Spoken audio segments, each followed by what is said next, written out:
अस्सलाम वालेकुम। मुझे कहते हैं जी आसिम मसूद, आप मेरा यूट्यूब चैनल देख रहे हैं।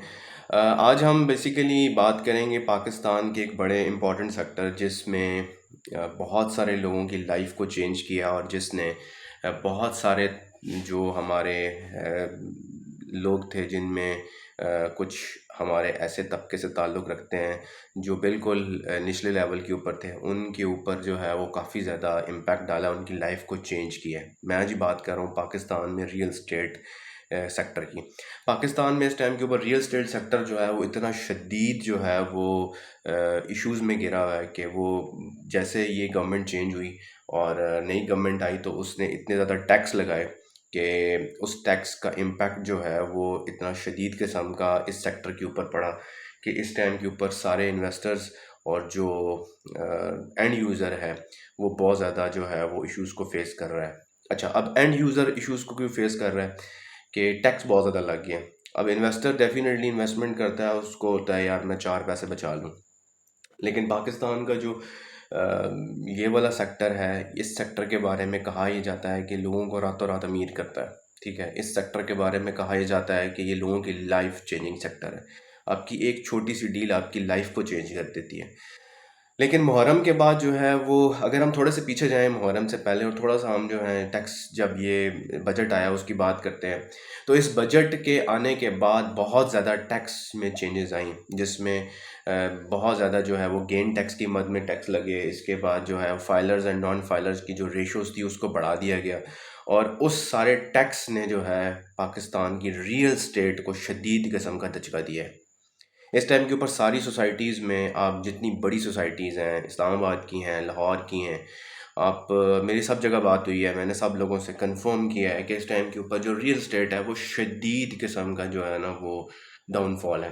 लेकिन इस सारे सिनेरियो में एक पॉजिटिव बात ये है कि जो एंड यूज़र है, जो चार पैसे बचाना चाहता है फ्यूचर के लिए या वो अपने फैमिली के लिए कुछ बनाना चाहता है, तो वो इस टाइम के ऊपर परचेजिंग कर ले। मतलब इस टाइम के ऊपर हालत ये है कि जो इन्वेस्टर्स हैं वो कहते हैं जी कि भाई चीज़ ले लो और हम आपको थोड़ा सा टाइम देने के लिए भी तैयार हैं। ठीक है, और ये मैंने दो तीन डीलर से कंफर्म भी किया और बहुत सारे इन्वेस्टर्स से इस बात को कंफर्म भी किया है। क्यों? मार्केट में बिजनेस ही नहीं है। अब जो विद होल्डिंग टैक्स लगने के बाद जो फाइलर एंड नॉन फाइलर की रेशोज़ इन्होंने बढ़ाई हैं, उसने जो परचेजिंग थी उसे बिल्कुल बिठा दिया है।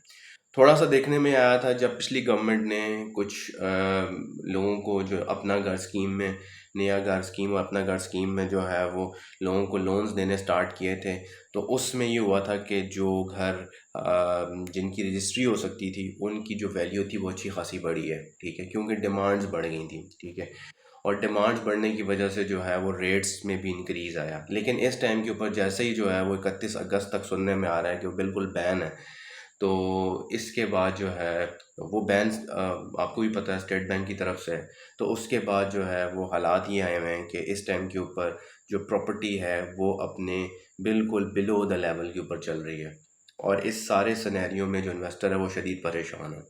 अब जिस बंदे ने जो है इन्वेस्टमेंट्स की हुई है वो बंदा बैठा हुआ है जनाब कि वो उसके लाखों रुपए, करोड़ों रुपए जो है वो बाउंड हुए हुए हैं। अब वो आगे जो है डिमांड एंड सप्लाई का जो फैक्टर है वो बहुत ज़्यादा बढ़ गया है, जिस वजह से लोग जो हैं, लोगों के पास परचेजिंग पावर नहीं है, फिर लोग जो हैं वो अपनी इन्वेस्टमेंट नहीं डाल रहे। ज़ाहिर सी बात है, प्रॉपर्टी वो वाहिद इन्वेस्ट सेक्टर था जिसमें लोग इन्वेस्टमेंट करते थे और चार पैसे बचा के जनाब मार्केट से निकल जाते थे और नई इन्वेस्टमेंट्स कर लेते थे। इस सारे सिनेरियो में इन्वेस्टर जो है उसके लिए शदीद किस्म के जो हैं वो इश्यूज़ हैं। अच्छा, इसके अलावा अभी मुहर्रम के बाद थोड़ी बहुत चेंजेस आने वाली हैं। आपको पता है कि गवर्नमेंट भी ये चाहती है कि लोग जो हैं इस सेक्टर में पैसे ज़्यादा देर तक के लिए बाउंड ना करें, लोग इन्वेस्टमेंट्स करें, लोग जो हैं वो इधर से पैसा निकालें ताकि इनके पैसे ज़्यादा देर के लिए बाउंड ना हो और लोग किसी और जगह इन्वेस्टमेंट करें। ठीक है, अब प्रॉपर्टी में भी आपको पता है, हो सकता है आपको एक साल पैसे बाउंड करने पड़ जाएँ, हो सकता है आपको एक महीने पैसे बाउंड करने पड़ जाएँ। फिर पाकिस्तान की लॉ एंड ऑर्डर सिचुएशन की वजह से जो है, जो इस टाइम के ऊपर हालात हैं रियल स्टेट के ऊपर, ये सारे सेक्टर्स के ऊपर वो इतने नीचे हैं कि लोग इन्वेस्टमेंट्स करते हुए जो है वो हिचकिचाते हैं। नए प्लान्स नहीं आ रहे हैं, नए प्रोजेक्ट्स नहीं आ रहे हैं। जो प्रोजेक्ट्स हैं उनके ऊपर भी ऑलरेडी इतनी